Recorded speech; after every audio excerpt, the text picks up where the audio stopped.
Hi everyone. I wanted to share this beautiful cover that Craig burned for me on the leather. That it has the heart with the cross and a ribbon. And it says, I trust in the steadfast love of God forever and ever. Psalms 52:8.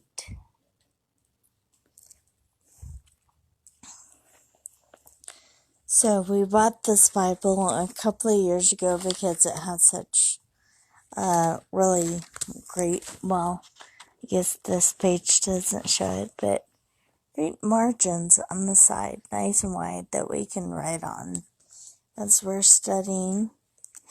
The other things that I've done with this Bible, besides adding all the nice tabs to help me flip through where I need to go. We've done the Bible scripture art with Katrina, and she has shown us how to take these different stickers and just make these really beautiful pages that bring out certain scriptures and help us really enjoy and think on, meditate on, and just enjoy them. So, I wanted to share some tidbits that I've learned about what the Bible is and what's in it. Because at first it's such a huge compendium. One of the first things that I did is write down a sentence that I found that describes the entire Bible all in one sentence. As a writer who's supposed to be able to summarize 400-page books in one sentence, it was pretty amazing to find one sentence that could summarize over 1,000 pages. So, let's see, the Bible is a history of God's plan for the redemption of mankind from sin through Jesus Christ. The entire thing. So, let's see, first we start with Genesis, which tells us how the world was made, tells us about the patriarchs, Abraham, Isaac, and Jacob's 12 sons. And then it goes to Exodus, which is like 400 years later when they've been in slavery and everything in Egypt.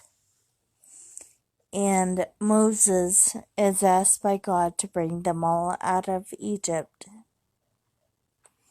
And he carries out the plagues against Pharaoh, the 10 plagues. And he brings all the Hebrews out of Egypt, and they wander through the wilderness. For 1 year, the first year, they built the tabernacle, and they organized their actual faith and religion. Their practices get commands from the Lord, and they go through the wilderness for 40 years, trying to learn and live these commands and statutes that the Lord's given them.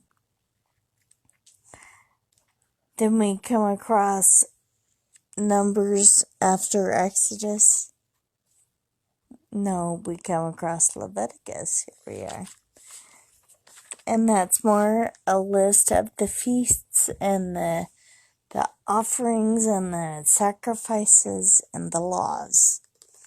Then we come across Numbers, which is more like a census for back then.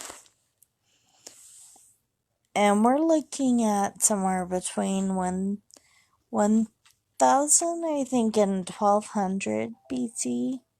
I know that there is a little bit of disagreement about exactly what year according to archaeology.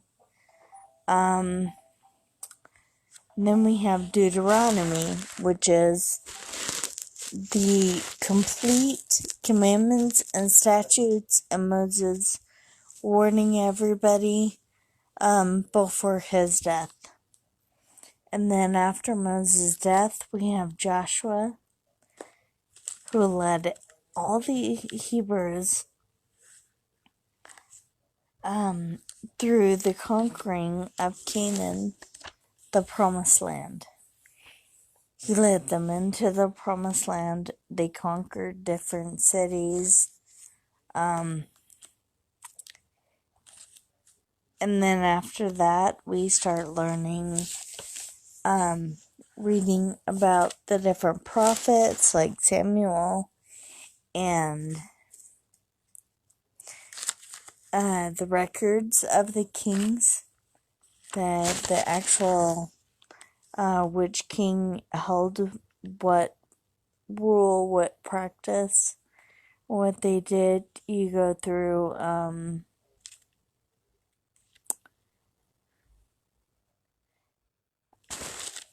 see, I fast forwarded a little bit too fast. I'm sorry.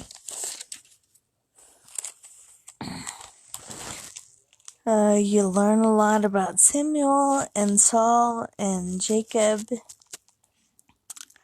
And you learn about, okay, let's see.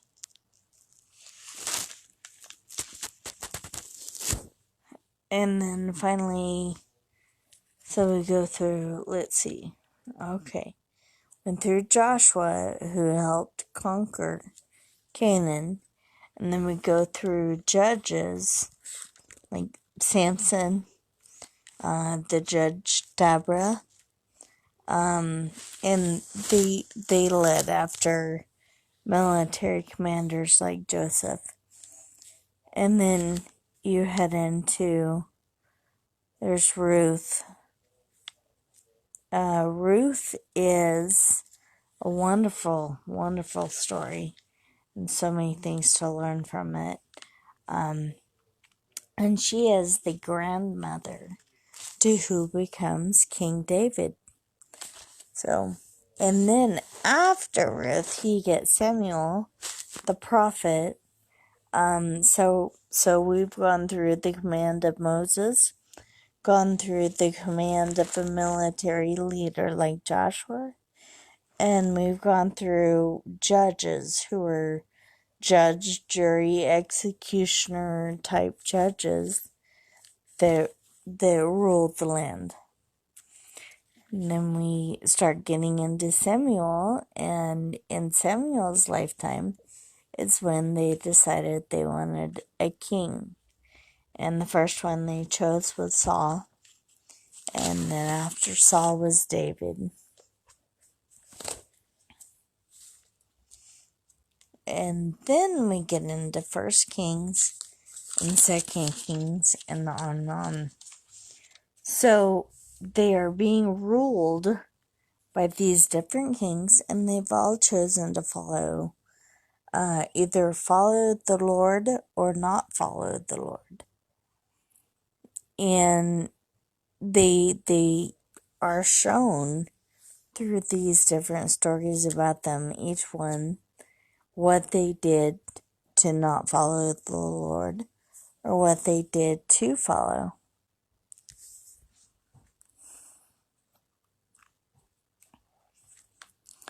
So we get, now in the original Hebrew Bible, we have all the same books in a Protestant Bible that is in the Hebrew Bible. And the difference, the reason why it looks like a Protestant Bible has so many more books is, like, you get to Samuel, and we have 1 Samuel and 2 Samuel. Okay? But in the Hebrew Bible, they would only call that Samuel, not 1st and 2nd, just Samuel. And then you get 1st and 2nd Kings. Well, they would only call that Kings. not first and second. So in the Protestant Bible, we like to divide a bit more. And then you get to like First and Second Chronicles. In Hebrew Bible, it is Chronicles. You get to Ezra and Nehemiah. Right there. Ezra and Nehemiah are after Kings and Chronicles. And this is a period where Israel has been taken over by Assyria, and people hauled off and gone to taken as slaves to different countries and stuff.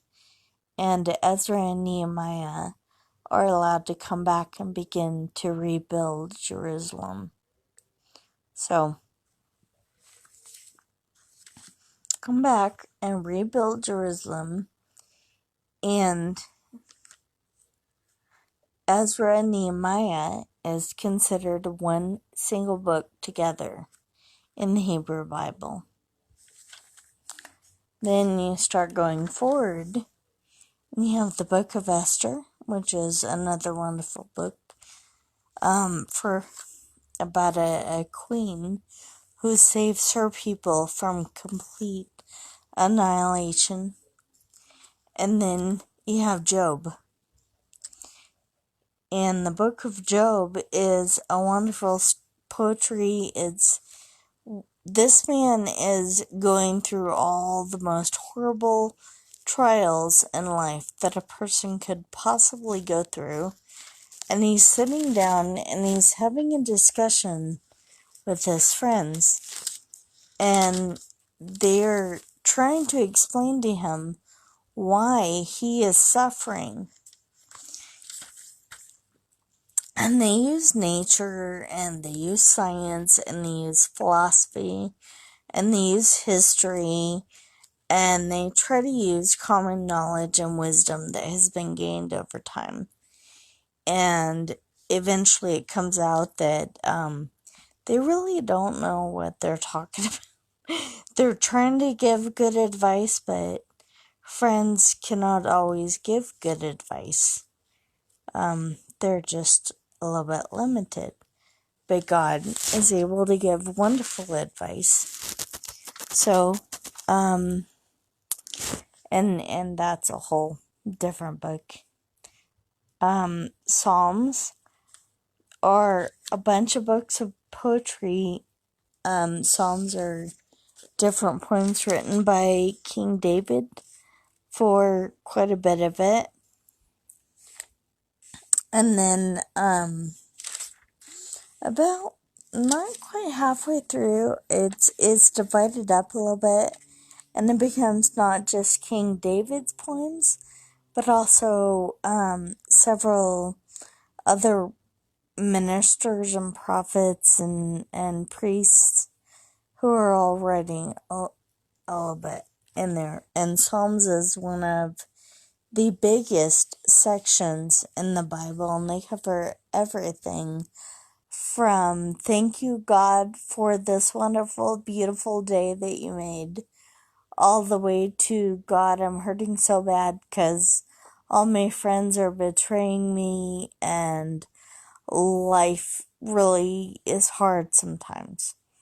So the Psalms cover everything, and there are days in life where everything is so hard that the only thing to do is to sit and read them one after another. When Craig got sick, that was one of the ways that I was able to work through it, is to just sit and read about 3 Psalms a day, just to try and get through all that. Which he's still sick, so we're not through anything, but hey, it helps. And then we get to Proverbs, and it is a bunch of witty sayings, most likely written by King Solomon. and really, really good instruction. It is amazing how many of our modern proverbs are based off of biblical proverbs, and we don't even realize it. They're just common sayings, and here's where it comes from. So then we get to Ecclesiastes, also attributed to Solomon, as he's going over an existential crisis. What do I do with my life? Do I search for as much knowledge as I find? Do I search for as much wisdom as I can find? Do I just enjoy and find pleasure as much as I can? What is it that is going to make life fulfilling? And Solomon was one of those kings who, he had everything. He had everything to the point that he had all the riches. He had the most peaceful kingdom. And yet, he had 500 wives and 300 concubines. Or is that vice versa? 300 wives, 500 concubines. I don't know exactly, but either way, it was way too much because I could not even imagine having that many spouses in my life. Good Lord. So he asks, what is the meaning of life in Ecclesiastes? And then you get to the Song of Solomon, which is probably the most romantic and risque book of the Bible. It covers marriage and sex, and it's actually the basis of more romance novels than what you'd even consider today most time. That's where they began. Song of Solomon, Song of Songs.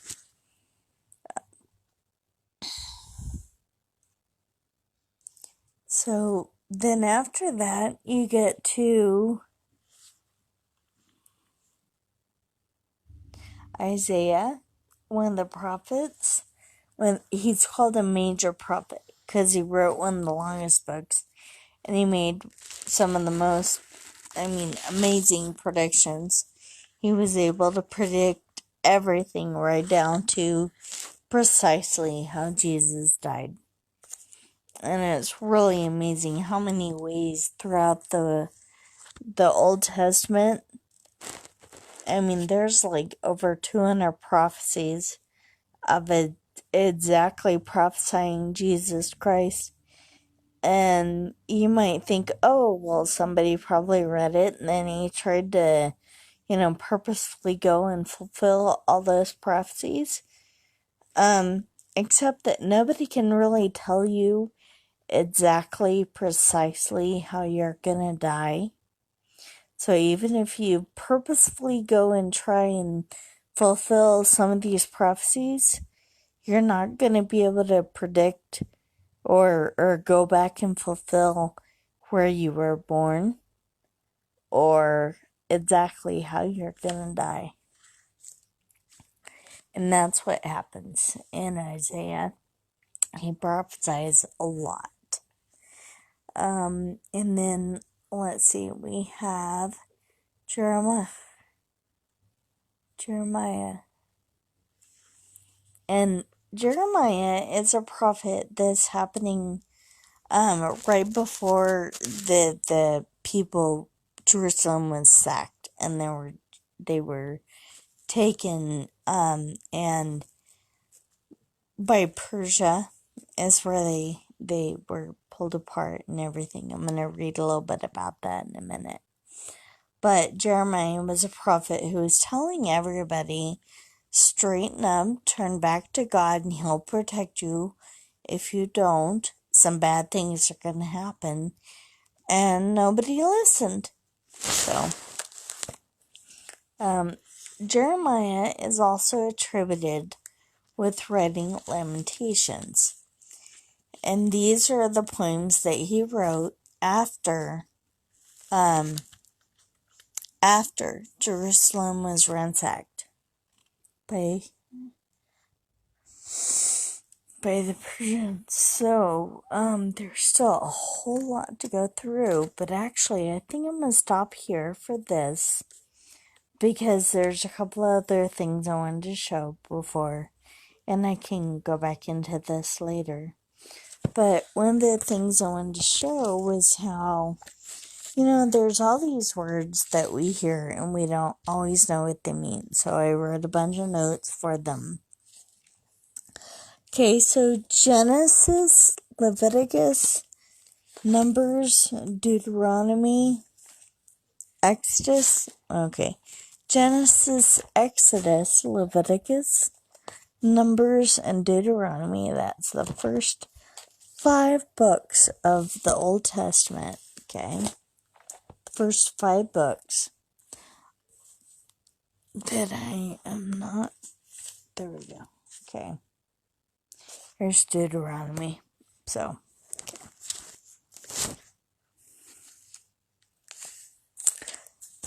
this much right here. This is the Torah. This is what young Jewish kids, boys, girls, bat mitzvah, bar mitzvah, it's what they recite to show that they are ready to become an adult, basically. They recite the first 5 books of the Bible, and that's the Torah. Okay, the other parts of it are the Nevi'im and the Ketuvim. And so, I'll go back to where I had them written down. And the Nevi'im are the prophets. And that's where you get the, former prophets. Joshua, Judges, Samuel, and 1 Kings, 2 Kings.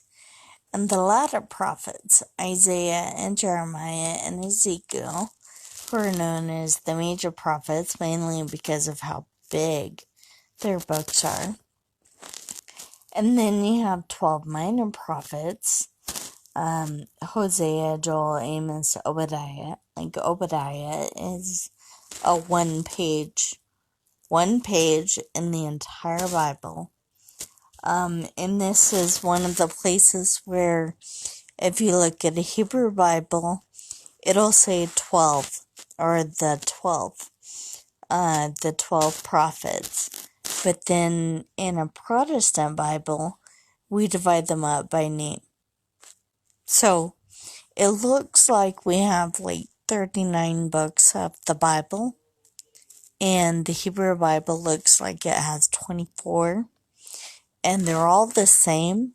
It's the same size, same books. We just divide them up because we like doing that. So, most English books we like are divisions of chapters and titles. And now the other part of the Bible, we have the Torah, we have the Ketuvim, or the Torah and the Nevi'im. And then we have the Ketuvim, which is 1st and 2nd Chronicles, Ezra, Nehemiah, Psalms, Proverbs, and Job, which are considered the books of poetry. So we have Ezra, Nehemiah, 1st and 2nd Chronicles. And we also have the 5 scrolls, which are like Song of Songs, Ruth, Esther, Lamentations, and Ecclesiastes. And so Chronicles, Ezra, Nehemiah, the 5 scrolls, Daniel, and poetic books are all what make up the Ketuvim. Now, another word that a lot of people hear is Tanach. The Hebrew Tanach. Well, Torah is Ta. Nevi'im is Na.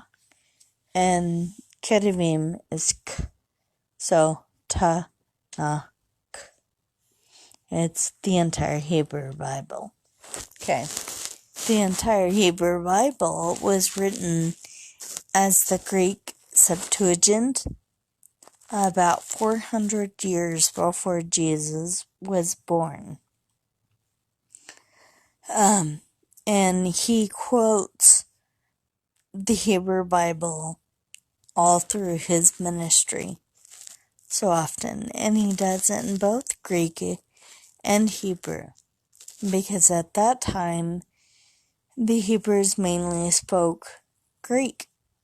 That's what they knew. The languages had changed over time. So I wanted to show you in this Bible, because I have tabs, and so it makes it a lot easier. Now, this Bible is a New King James Version of the Bible. And you might wonder, what do the versions of the Bible mean? Are they really different? Do they all say something different biblically? Or, I was asked that question. So, I have this pamphlet that I got from Lifeway. And the pamphlet is actually very helpful in that it will show all the different versions of the Bible, or at least most of them, in order from, literal, formal, word-for-word, precise reading of the Bible and Scripture,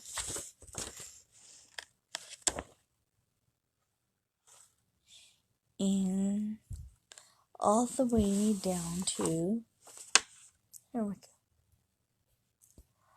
all the way down to a thought-for-thought version of the Bible. Okay?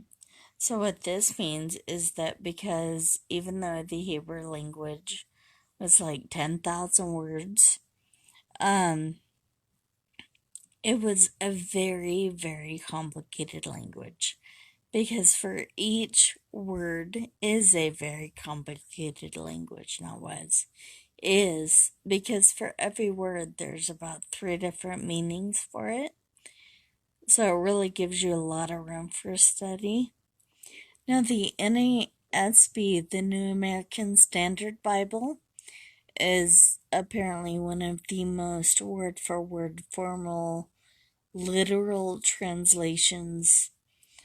So this kind of takes the scripture and shows you the philosophy of how they would read that scripture.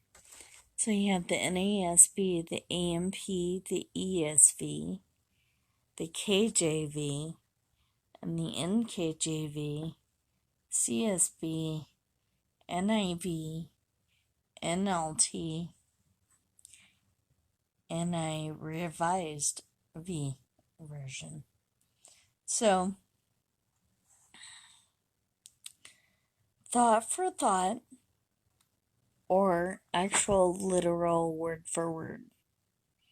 It can be really difficult to understand that. So, and one of the thing is, thought for thought, they want to make it readable. So they also have, right, on this list, they have like the reading level. So the NIRV is 3rd grade reading level. The NLT is 6th grade reading level. And the NIV is 7th grade. CSB is 7th grade. NKJV is 7th grade. KJV is 12th grade. And ESV would be 12th grade. And the AMP is 11th. And the NASB is 11th. grade reading levels. And then they have what they call a translation of optimal equivalence, where you find out what Bible is going to be super easy to read and yet word for word literal. And the best one out of all of that is CSB. So, what I have here for my pretty decorative one, I have New King James Version, and Craig burned it for me. And then right here, I got at one point an NLT Chronological Bible, Life Application Study Bible. And this one tells you a little bit about the exile. Lots of really good information for, let's see, right before Lamentations, because I'm not sure why, but I've been really wanting to read Lamentations, and I want to share. Let's see, exile, it says, the land was laid waste, and it looked like God had abandoned his people. The temple, designed as a center for proper worship of God and meant to be a light to the nations, had been destroyed by the conquering armies of the Babylonian Empire. Almost all of the people of Judah had been either killed or exiled to Babylon. The northern kingdom of Israel had been wiped out and scattered by Assyria more than a century earlier. Jeremiah was left behind with the few remaining people from Judah, and he mourned the destruction of the temple and Jerusalem in poetic form, recorded in the book of Lamentations. So, the really cool thing about this NLT version is how it has such really good notes to explain what's going on. So you see the timeline of all the different empires that were going on around about that time. And you see that it was about 586 BC to 538 BC, which, not to treat anybody like they're stupid or anything, BC goes backwards. That's why the number is 586 and then 538. Some people won't know that, so I wanted to share. So it talks about different themes of the books and different books involved during this conquering by the Babylonian Empire.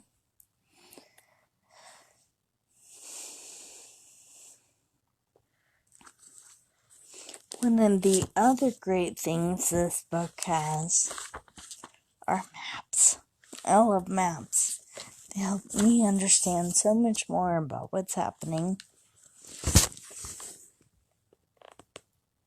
So let's see. We have the conquest of Canaan when Joshua leads all the Hebrews to conquer Canaan and develop their lands.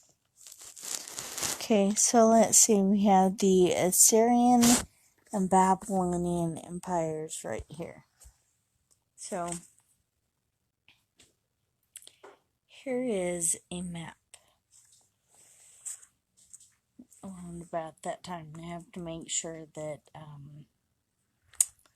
my phone still records this. So we have the Babylonian Empire and the Assyrian Empire over in the Middle East.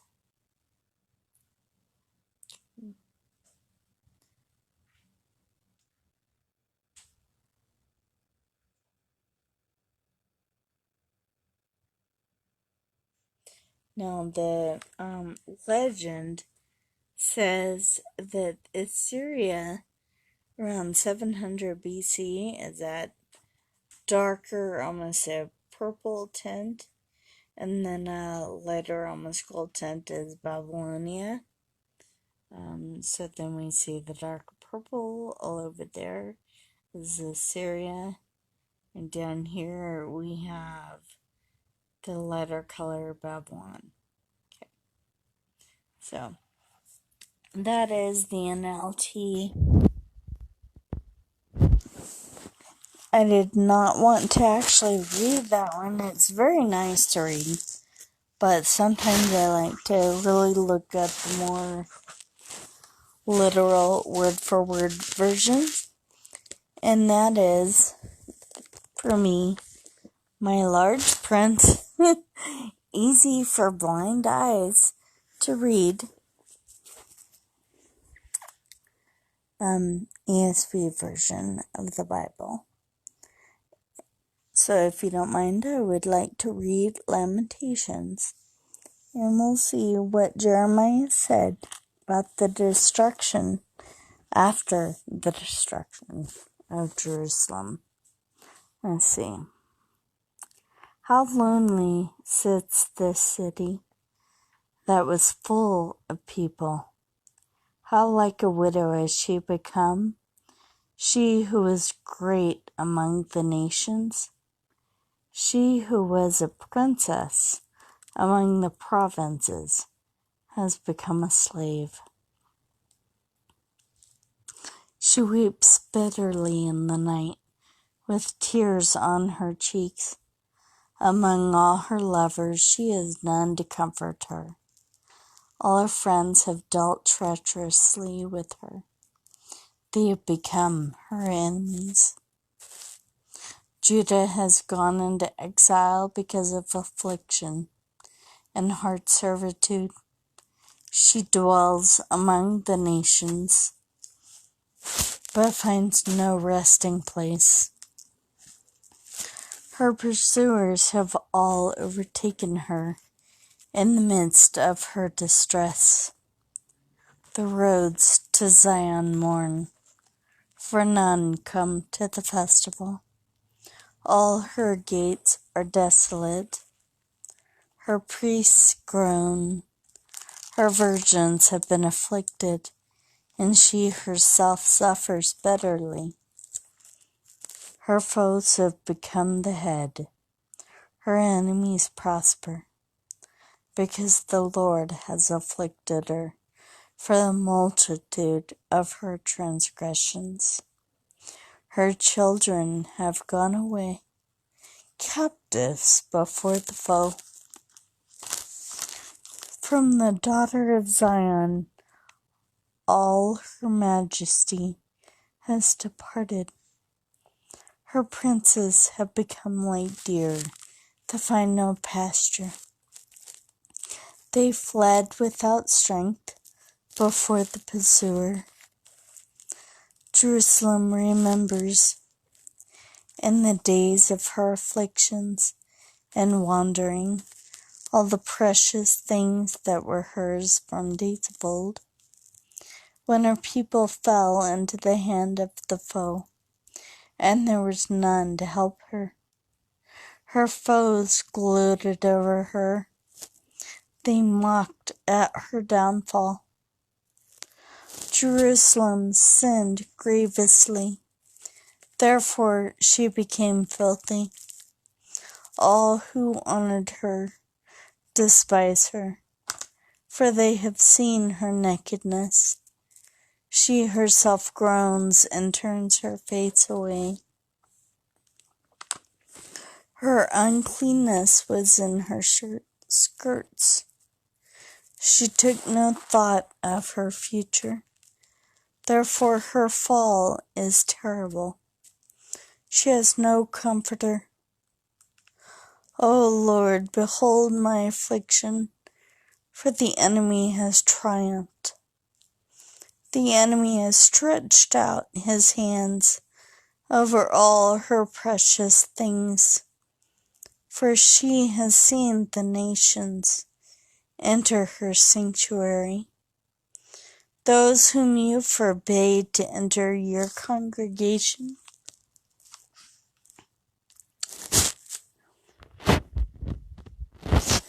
all her people groan as they search for bread, as they trade their treasures for food to revive their strength. Look, O Lord, and see, for I am despised. Is it nothing to you, all you who pass by? Look and see if there is any sorrow like my sorrow, which was brought upon me, which the Lord inflicted on the day of his fierce anger. From on high he sent fire. Into my bones he made it descend. He spread a net for my feet. He turned me back. He has left me stunned, faint all the day long. My transgressions were bound into a yoke. By his hand they were fastened together. They were set upon my neck. He caused my strength to fail. The Lord gave me into the hands of those whom I cannot withstand. The Lord rejected all my mighty men in my midst. He summoned an assembly against me to crush my young men. The Lord is trodden as in a winepress, the virgin daughter of Judah. For these things I weep. My eyes flow with tears, for a comforter is far from me, one to revive my spirit. My children who are desolate, for the enemy has prevailed. Zion stretches out her hands, but there is none to comfort her. The Lord has commanded against Jacob that his neighbors should be his foes. Jerusalem has become a filthy thing among them. The Lord is in the right, for I have rebelled against his word. But hear, all you peoples, and see my suffering. My young women and my young men have gone into captivity. I called to my lovers, but they deceived me. My priests and elders perished in the city, while they sought food to revive their strength. Look, O Lord, for I am in distress. My stomach turns.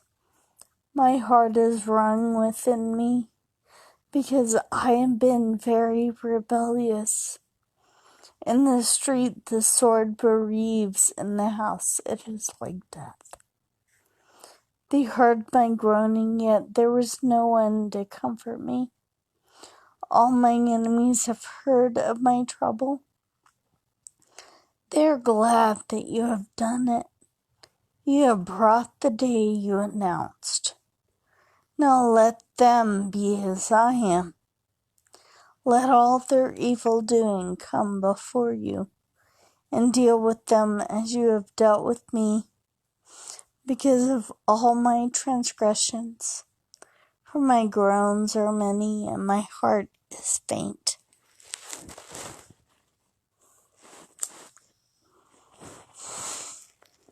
It's quite a word from Jerusalem after being sacked. Let's see, we have Lamentations chapter 2.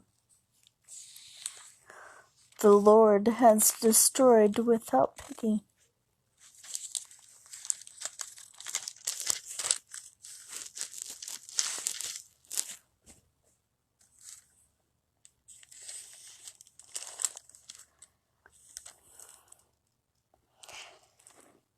He has cast down from heaven to earth the splendor of Israel. He has not remembered his footstool in the day of his anger. The Lord has swallowed up without mercy all the habitations of Jacob. In his wrath he has broken down the strongholds of the daughter of Judah. He has brought down to the ground in dishonor the kingdom and its rulers. He has cut down in fierce anger all the might of Israel. He has withdrawn from them his right hand in the face of the enemy. For he has burned like a flaming fire in Jacob, consuming all around. He has bent his bow like an enemy, with his right hand set like a foe. And he has killed off all who were delightful in our eyes. In the tent of the daughter of Zion, he has poured out his fury like fire. The Lord has become like an enemy. He has swallowed up Israel. He has swallowed up all its palaces. He has laid in ruins its strongholds. And he has multiplied in the daughter of Judah mourning and lamentation.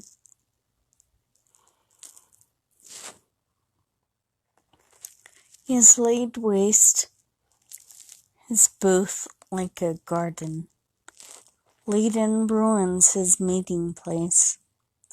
The Lord has made Zion forget festival and Sabbath, and in his fierce indignation has spurned king and priest.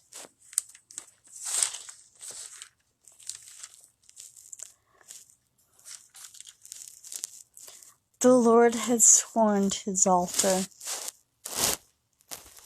disowned his sanctuary. He has delivered into the hand of the enemy the walls of her palaces. They raised a clamor in the house of the Lord, as on the day of festival. The Lord determined to lay in ruins the walls of the daughter of Zion. He stretched out the measuring line. He did not restrain his hand from destroying. He caused rampart and wall to lament. They languished together. Her gates have sunken to the ground. He has ruined and broken her bars. Her king and princes are among the nations. The law is no more, and her prophets find no vision from the Lord. The elders of the daughter of Zion sit on the ground in silence. They have thrown dust on their heads and put on sackcloth. The young women of Jerusalem have bowed their heads to the ground. My eyes are spent with weeping. My stomach churns. My bile is poured out to the ground because of the destruction of the daughter of my people, because infants and babies faint in the streets of this city. They cried to their mothers, "Where is bread and wine?" as they faint like a wounded man in the streets of the city, as their life is poured out on their mother's bosom. What can I say to you? To what compare you, O daughter of Jerusalem? What can I liken to you that I may comfort you, O virgin daughter of Zion? For your ruin is as vast as the sea. Who can heal you? Your prophets have seen for you false and deceptive visions. They have not exposed your iniquity to restore your fortunes, but have seen for you oracles that are false and misleading. All who pass along the way clap their hands at you. They hiss and wag their heads at the daughter of Jerusalem. Is this the city that was called the perfection of beauty and joy of all the earth? All your enemies rail against you. They hiss, they gnash their teeth. They cry, we have swallowed her. Ah, this is the day we longed for. Now we have it, we see it. The Lord has done what he purposed.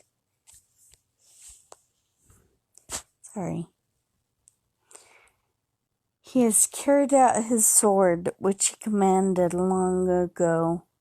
He has carried out his word, which he commanded long ago. He is thrown down without pity. He has made the enemy rejoice over you, and exalted the might of your foes. Their heart cried to the Lord, O wall of the daughter of Zion. Let tears stream down like a torrent, day and night. Give yourself no rest, your eyes no respite.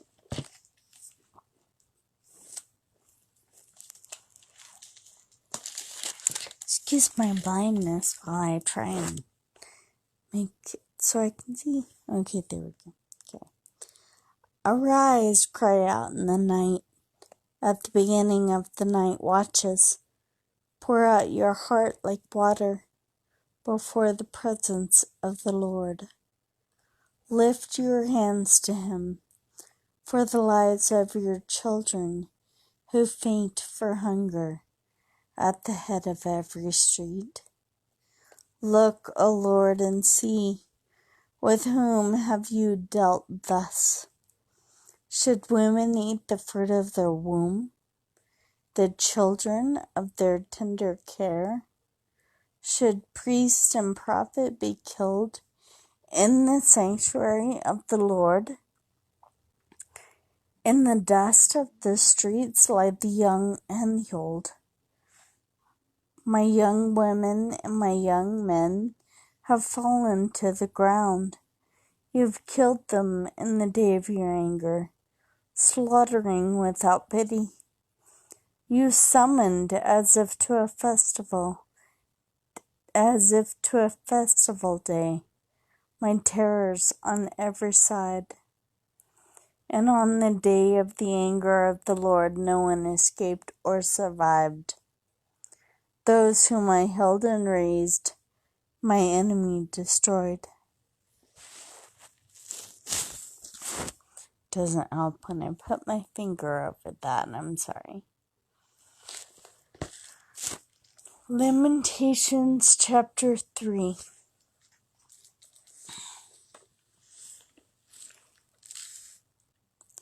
Great is your faithfulness. I am the man who has seen affliction under the rod of his wrath. He has driven and brought me into darkness without any light.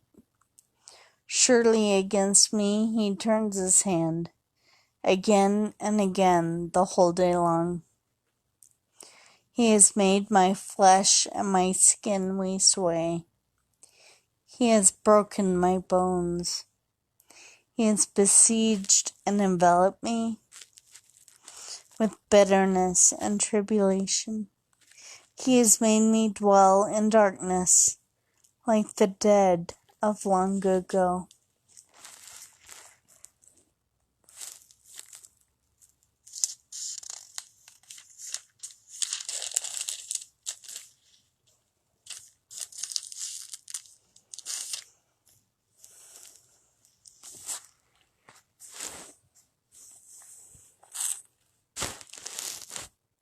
He has walled me about so that I cannot escape. He has made my chains heavy. Though I call and cry for help, he shuts out my prayer. He has blocked my ways with blocks of stones. He has made my paths crooked. He is a bear lying in wait for me, a lion in hiding. He turned aside my steps and tore me to pieces. He has made me desolate. He bent his bow and set me as a target for his arrow. He drove into my kidneys the arrows of his quiver. I have become the laughingstock of all peoples, the object of their taunts all day long. He has filled me with bitterness.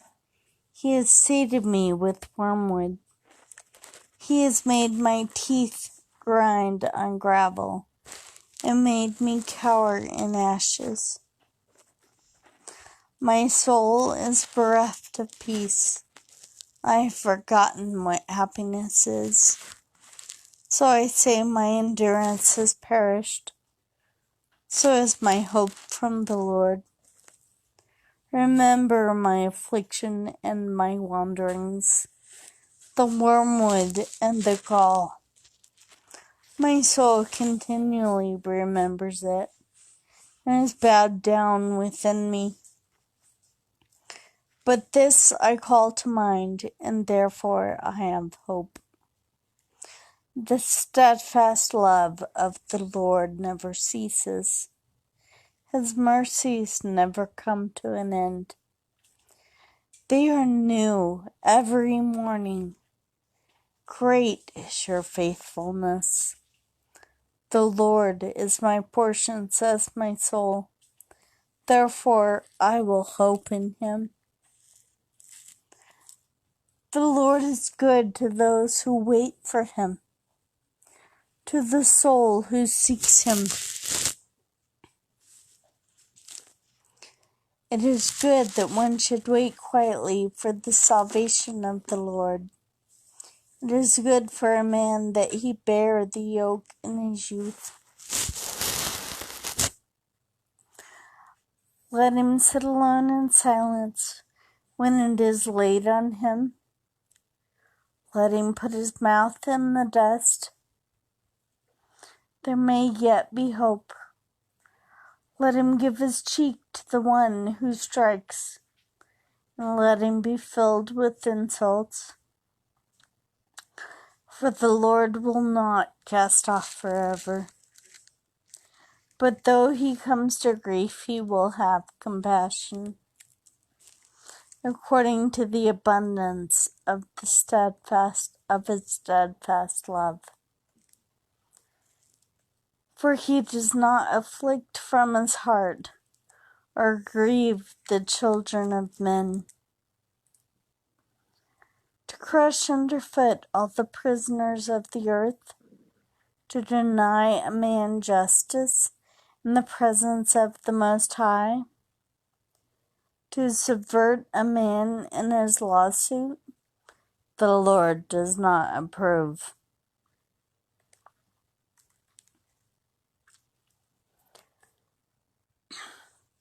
Who has spoken and it came to pass, unless the Lord commanded it? Is it not from the mouth of the Most High that good and bad come? Why should a living man complain, a man, about the punishment of his sins? Let us test and examine your ways, and return to the Lord. Let us test and examine our ways, and return to the Lord. Let us lift up our hearts and hands to God in heaven. We have transgressed and rebelled, and you have not forgiven. You have wrapped yourself with anger and pursued us, killing without pity. You have wrapped yourself with a cloud, so that no prayer can pass through. You have made us scum and garbage among the peoples. All our enemies open their mouths against us. Panic and pitfall have come upon us. Devastation and destruction. My eyes flow with rivers of tears because of the destruction of the daughter of my people. My eyes will flow without ceasing, without respite, until the Lord from heaven looks down and sees. My eyes cause me grief at the fate of the daughters of my city. I have been hunted like a bird by those who were my enemies without cause. They flung me alive into the pit and cast stones on me. Water closed over my head. I said, I am lost. I called on your name, O Lord. From the depths of the pit, you heard my plea. Do not close your ear to my cry for help. You came near when I called on you. You said, do not fear.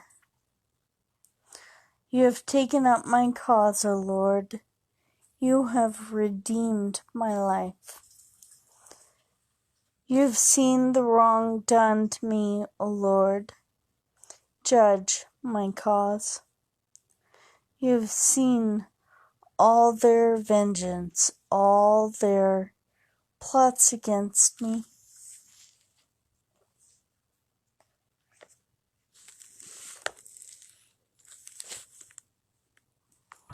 You have heard their taunts, O Lord, all their plots against me. The lips and thoughts of my assailants are against me all the day long. Behold, they're sitting and they're rising. I am the object of their taunts. You will repay them, O Lord, according to the work of their hands. You will give them a dullness of heart. Your curse will be on them. You will pursue them in anger and destroy them from under your heavens, O Lord. Lamentations chapter 4. How the gold has grown dim, how the pure gold is changed. The holy stones lie scattered at the head of every street. The precious sons of Zion, worth their weight in fine gold. How they are regarded as earthen pots, the work of a potter's hands. Even jackals offer the breast. They nurse their young, but the daughter of my people has become cruel, like the ostriches in the wilderness. The tongue of nursing infant sticks to the roof of its mouth for thirst. The children beg for food, but no one gives to them. Those who once feasted on delicacies perish in the streets. Those who were brought up in purple embrace ash heaps. For the chastisement of the daughter of my people has been greater than the punishment of Sodom, which was overthrown in a moment, and no hands were wrung for her.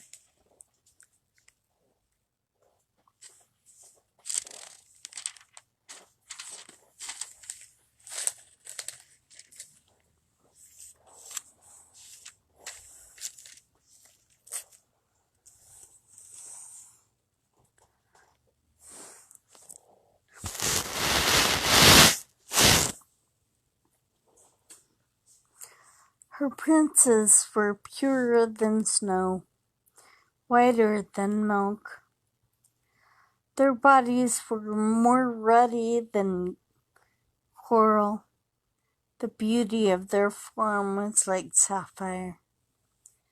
Now their face is blacker than soot.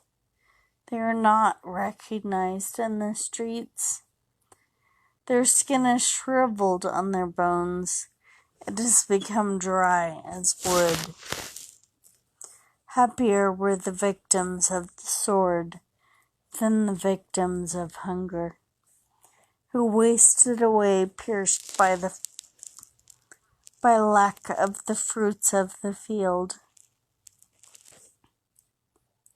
The hands of compassionate women have boiled their own children. They became their food during the destruction of the daughter of my people. The Lord gave full vent to his wrath. He poured out his hot anger, and he kindled a fire in Zion that consumed its foundation.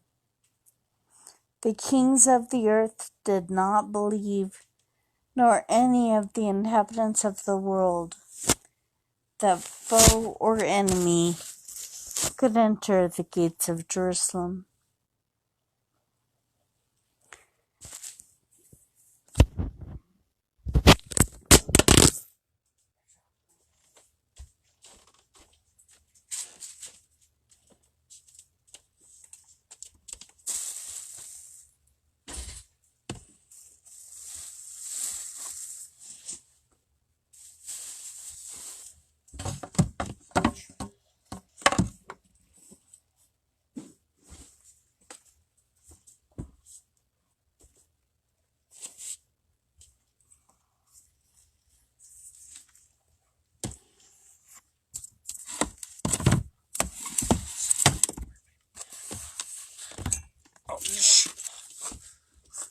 Do you want to help or not?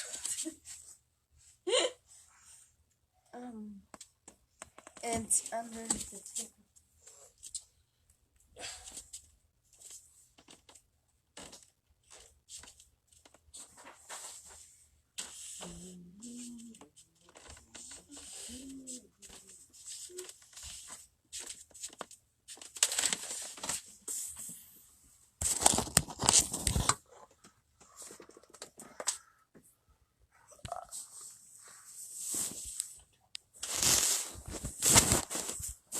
Okay, and we are still filming. That's so amazing. I am so sorry for my clumsiness. Please forgive me. I'm okay. Let's see here.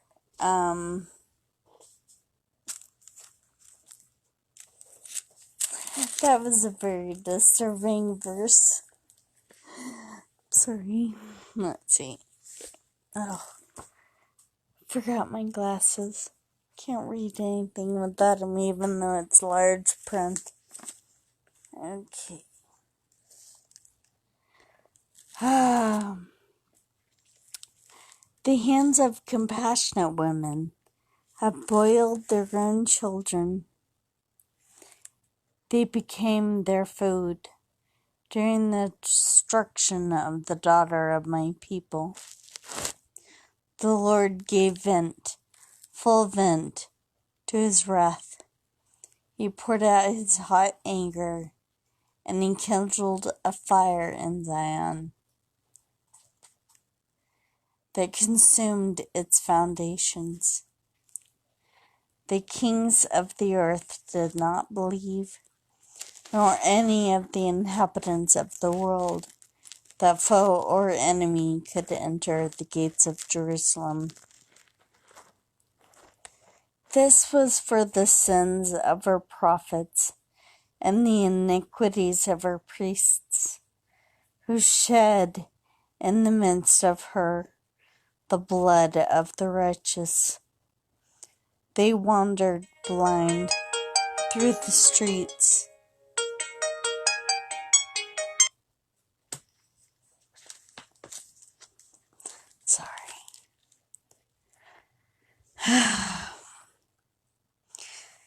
They wandered blind through the streets. They were so defiled with blood that no one was able to touch their garments. Away, unclean, people cried at them. Away, away, do not touch. So they became fugitives and wanderers. People said among the nations, they shall stay with us no longer. The Lord himself has scattered them. He will regard them no more. No honor was shown to the priests, no favor to the elders. Our eyes failed, ever watching vainly for help. In our watching we watched for a nation who could not save. They dogged our steps so that we could not walk in our streets. Our end drew near, our days were numbered, for our end had come. Our pursuers were swifter than the eagles in the heavens. They chased us on the mountains. They lay in wait for us in the wilderness. The breath of our nostrils, the Lord's anointed, was captured in their pits, of whom we said, under his shadow we shall live among the nations. Rejoice and be glad, O daughter of Edom, you who dwell in the land of Uz. But to you also the cup shall pass. You shall become drunk and strip yourself bare. The punishment of your iniquity, O daughter of Zion, is accomplished. He will keep you in exile no longer. But your iniquity, O daughter of Edom, he will punish. He will uncover your sins.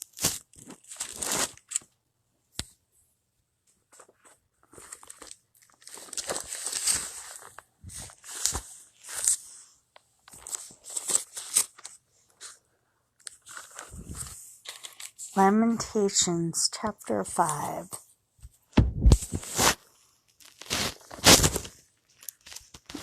Excuse my clumsiness again.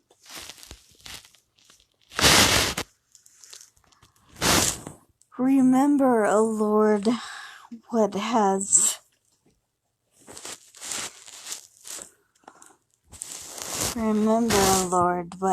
befallen us. Look and see our disgrace.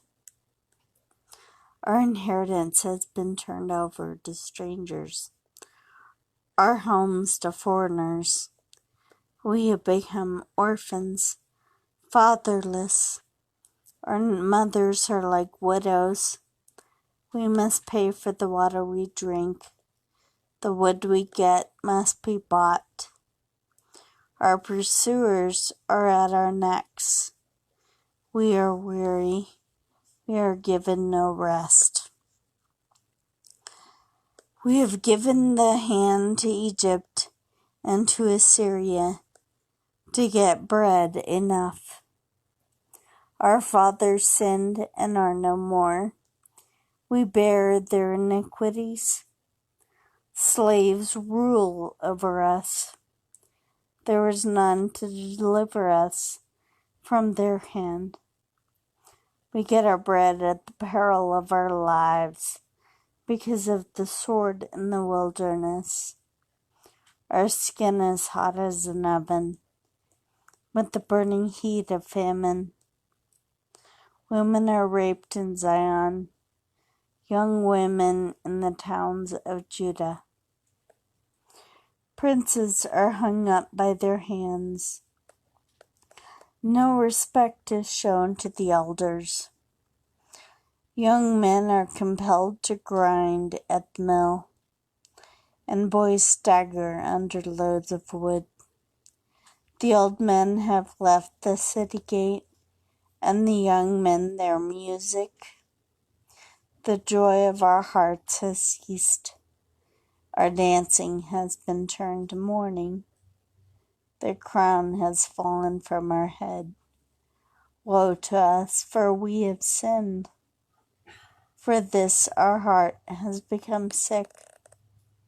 For these things our eyes have grown dim. For Mount Zion lies desolate. Jackals prowl over it. But you, O Lord, reign forever.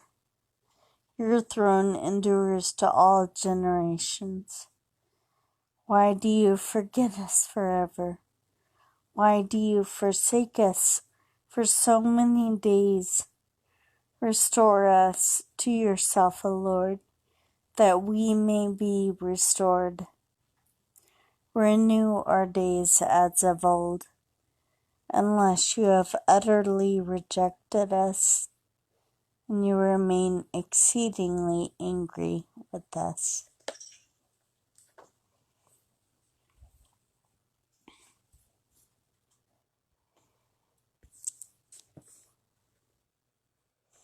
It's a lot of devastating things that I think quite a few of us can probably imagine, paying for water, paying for wood, and some things that we absolutely do not want to imagine happening in our city, in the town that we love.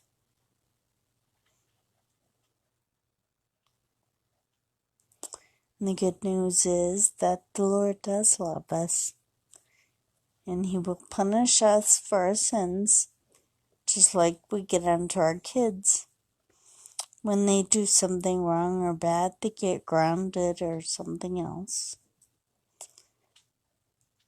But as soon as they realize what their wrong is, and they say they're sorry, like loving parents, we embrace them.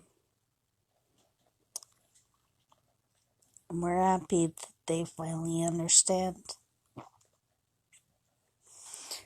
Thank you all for listening with me. I apologize for my clumsiness, and I hope to see you soon. Have a good day. Bye.